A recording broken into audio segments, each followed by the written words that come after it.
Welcome to the topic series. My name is Roy Paulson. Today we're talking about infectious disease control shields and specifically model IDC-SS. The infectious disease control face shields are designed to fit either on your head or onto helmets. And in this particular case, we have a bracket assembly that fits into the slots on the slotted cap.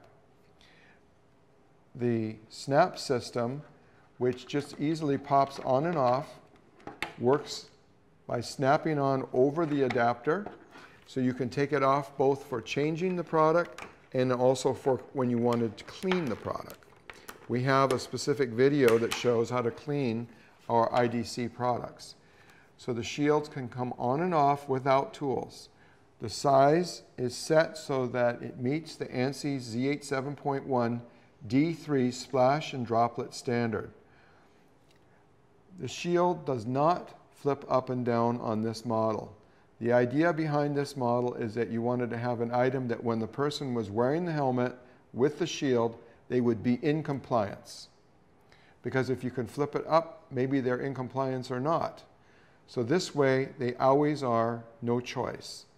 Very lightweight, can be washed, used over and over again, at least 10 times. And the shield is designed so that there's a lot of ventilation space between the helmet and the shield to reduce the chance of fogging. So this IDC product is designed specifically to fit onto helmets, fit into the slotted cap. And there's many applications for it. Meatpacking industry is just an example, but we've all seen applications where you have to wear head protection and now you're able to put an infectious disease control shield onto your head protection, and it's something that the employees will be happy to wear.